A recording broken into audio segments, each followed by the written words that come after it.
এটা ছিল ১৬২২ সালে আমেরিকার ফ্লোরিডার উপকূলে এক শীতল ঝড়ো রাত। একটা স্প্যানিশ মালবাহী জাহাজ যা সোনা এবং রূপার ধনভাণ্ডারে ভরা ছিল আপ্রাণভাবে চেষ্টা করছিল স্পেনে ফিরে যেতে, কিন্তু যখন এটা ফ্লোরিডার প্রণালী পার হচ্ছিল তখনই একটা ভয়ঙ্কর হারিকেন আছড়ে পড়ে এবং মুহূর্তের মধ্যে জাহাজের বিশাল মস্তকগুলো ভেঙে যায়। পেছনের প্যাডেলটাও ঢেউয়ের তীব্রতায় ছিঁড়ে যায়। কিছুক্ষণের মধ্যে অটোচা জাহাজটা সমুদ্রের গভীরে তলিয়ে যায়। এই রাতের আধারে অন্তত $500 মিলিয়ন মূল্যের ধনভাণ্ডার তলিয়ে গিয়েছিল এবং এর অবস্থান হয়ে উঠেছিল এক অমীমাংসিত রহস্য। তবে ৩০০ বছর পর সমুদ্রের তলদেশে লুকিয়ে থাকা এই অমূল্য ধন সম্পদ অবশেষে আবিষ্কৃত হয় এবং সেগুলো যে পরিমাণ মূল্যবান ছিল সেটা কেউ কখনো কল্পনাও করতে পারবে না। মূলত যখন অটোচা জাহাজটা সেই ভয়ঙ্কর রাতে ডুবে গিয়েছিল তখন এটা ফ্লোরিডা কিজের একটা প্রবাল দ্বীপে তলিয়ে যায়, যা ছিল ২০০ মাইলের ছোট দ্বীপপুঞ্জের একটা অংশ মাত্র। সেই সময় জাহাজটার অবস্থান সবারই জানা ছিল, কিন্তু কয়েক সপ্তাহ পর আরেকটা হারিকেন এসে জাহাজটাকে টুকরো টুকরো করে ফেলে এবং সমুদ্রের তলদেশে এর ধ্বংসাবশেষ ছড়িয়ে দেয়।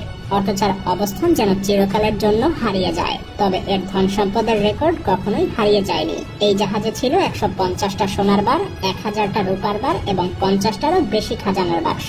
সব মিলিয়ে আজকের দিনে এই সম্পদের মূল্য ছিল প্রায় $500 বিলিয়ন। সময়ের ব্যবধানে অনেকেই এই ধনভাণ্ডার খুঁজতে এসে প্রাণ পর্যন্ত বিসর্জন দিয়েছে, কিন্তু কেউই এর খোঁজ পায়নি। কিন্তু আমেরিকান গুপ্তধন সন্ধানকারী মেল ফিশার ছিল ব্যতিক্রম, যিনি তার পুরো জীবনটাই ডুবন্ত অনুসন্ধানে ব্যয় করেছিলেন এবং তার স্ত্রীকে সঙ্গে নিয়ে ক্যালিফোর্নিয়ার একটা ডাইভিং স্কুল পরিচালনা করতেন, যেখানে তিনি ৬০,০০০-এরও বেশি মানুষকে ডাইভিং শিখিয়েছিলেন। আর এই অটোচার গুপ্তধনের লোভে মেল এবং তার পরিবার রাজ্য পরিবর্তন করে ফ্লোরিডায় চলে আসে এবং সেই ধনভাণ্ডার খুঁজতে শুরু করে। খুবই কম সরঞ্জাম ছিল, একটা নৌকা এবং কিছু মেটাল ডিটেক্টর নিয়ে তারা অনুসন্ধান শুরু করে মেটাকাম্বিক কিজ নামক একটা জায়গায়। কিন্তু ১ বছরের অনুসন্ধান এবং ১,০০,০০০ মাইলেরও বেশি জায়গা ধরে অনুসন্ধানের পরও তারা কিছুই খুঁজে পায়নি। যদিও অনেকের কাছে মনে হয়েছিল এই বিশাল মহাসাগরের মধ্যে অটোচা জাহাজটা খুঁজে পাওয়া অসম্ভব কাজ, কিন্তু মেল একটা গোপন অস্ত্র পেয়ে গিয়েছিলেন। ঐতিহাসিক ইউজিন লায়ন অটোচা কোথায় ডুবে গিয়েছিল তা জানতে তিনি স্পেনের সিভিল আর্কাইভে গিয়েছিলেন এবং সেখানে একটা ডকুমেন্ট খুঁজে পান। এটা ছিল জাহাজ ডুবির ৪ বছর পরের একটা নথি, যেখানে একটা অনুসন্ধান কার্যক্রমের কথা উল্লেখ ছিল। সেই অনুসন্ধানটা মার্কেসাস কিজ নামক একটা স্থান থেকে পরিচালিত হয়েছিল, যা মেল যে জায়গাটাতে খুঁজছিলেন তার থেকে ১০০ মাইলেরও বেশি দূরে ছিল। মেল এবং তার দল তৎক্ষণাৎ তাদের নৌকা স্থানান্তর করে নতুন এই জায়গায় এসে অনুসন্ধান শুরু করেন, কিন্তু এখন তারা গভীর পানিতে খুঁজছিলেন এবং তাদের বড় সমস্যা ছিল সমুদ্রের গভীরের দৃশ্যমানতা। যদিও পানির উপরের অংশ পরিষ্কার ছিল, কিন্তু তলদেশের ড্রাইভাররা তাদের হাতও ঠিকভাবে দেখতে পাচ্ছিল না। তাই মেল একটা চমৎকার উপায় খুঁজে বের করেন। তিনি তার নৌকার সাথে ২টা বড় টিউব সংযুক্ত করেন, যেগুলো প্রপেলারের সামনে দিয়ে নামানো হতো।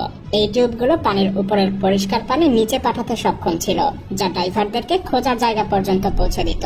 এটা শুধুমাত্র পানির ময়লাই পরিষ্কার করছিল না, বরং এটা একটা বড় গর্ত খনন করছিল এবং বালির নিচে থাকা যে কোনো কিছুকে চমৎকার ভাবে ফুটিয়ে তুলছিল।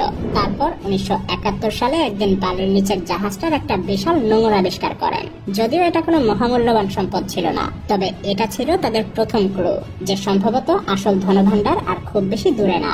তারপর আরো কিছু প্রাচীন জিনিসপত্র উঠে আসে, যেমন কাপ, তলোয়ার, কামান বল এবং জাহাজটা একত্রে রাখার জন্য ব্যবহৃত লোহার নব পর্যন্ত। সবকিছু ট্র্যাক করার জন্য তারা একটা মানচিত্র তৈরি করতে শুরু করেন, যেখানে প্রতিটা খুঁজে পাওয়া জিনিসের অবস্থান চিহ্নিত করা হয়েছিল। কিছুদিন পর মানচিত্রে একটা স্পষ্ট রেখা তৈরি হতে শুরু করে এবং তারা সিদ্ধান্তে পৌঁছায় যে অটোচার ধনভাণ্ডার সম্ভবত এই রেখা বরাবরই কোথাও থাকবে। কিন্তু ২ বছর অনুসন্ধান করার পরেও তারা মূল্যবান কোনো কিছুই আবিষ্কার করতে পারেনি। এদিকে মেলের অর্থ ফুরিয়ে আসছিল এবং যদি খুব তাড়াতাড়ি তারা কোনো ধন সম্পদ খুঁজে না পান তাহলে তাকে এই অনুসন্ধান বন্ধ করতে হবে। তবে ১৯৭৩ সালে তারা একটা সিলভার কয়েন এবং ৩টা বিশাল সিলভার বার আবিষ্কার করেন, যার মূল্য ছিল $১,০০,০০০-এরও বেশি। কিন্তু তখনও পরিষ্কার ছিল না এটা অটোচা থেকে এসেছে নাকি অন্য কোনো জাহাজ থেকে এসেছে। তাই তারা আবারও জাহাজের কার্গো ম্যানিফেস্ট পরীক্ষা করতে শুরু করেন। প্রতিটা সোনা এবং রূপার জিনিসের নির্দিষ্ট ওজন এবং সিরিয়াল নাম্বার নথিভুক্ত ছিল এই ডকুমেন্টে। তারা সেই নথিপত্র বিশ্লেষণ করে জানতে পারে সিলভার বারগুলিতে খোদাই করা নম্বরগুলির সাথে ম্যানিফেস্টের নম্বরগুলোর মিল আছে। তারা নিশ্চিত হয় যে তারা যে আবিষ্কারগুলো করেছিল তা আসলে অটোচা জাহাজেরই ছিল। দলটা ধীরে ধীরে কয়েনগুলো ইলেকট্রোলাইসিসের মাধ্যমে পরিষ্কার করতে শুরু করে এবং সেগুলো বিক্রি করে অর্থ সংগ্রহ করতে শুরু করে।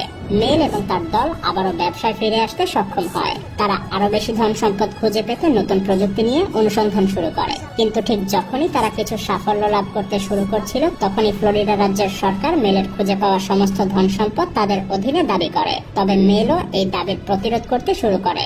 অবশ্য এর মধ্যেই দলটা আরো কিছু গুরুত্বপূর্ণ বস্তুও খুঁজে পায়, যেমন 9টা ব্রোঞ্জ কামান, যেগুলোর উপরে অটোচার চিহ্ন পর্যন্ত খোদাই করা ছিল।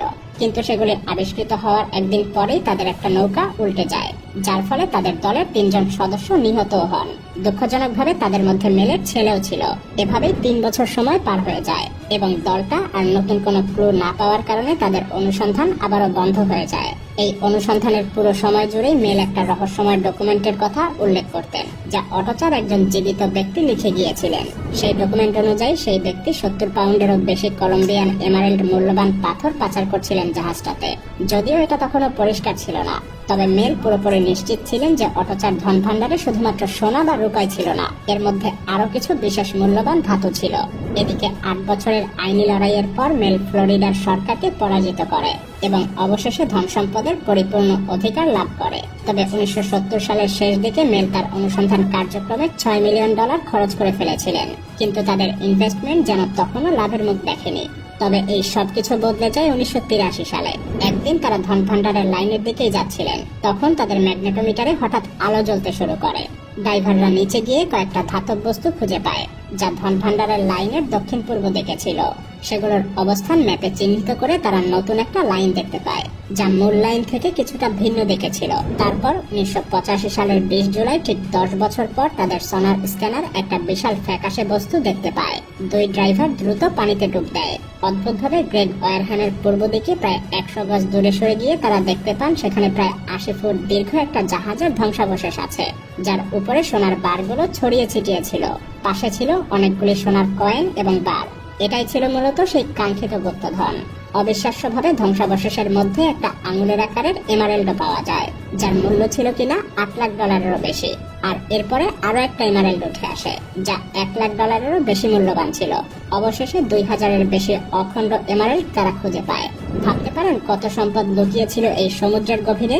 এভাবেই টানা 16 বছর অভিযানের পর মেল এবং তার দল অটোচার সেই ঐতিহাসিক গুপ্তধন খুঁজে পান। The mother lode in 1985 was valued at about $400 million.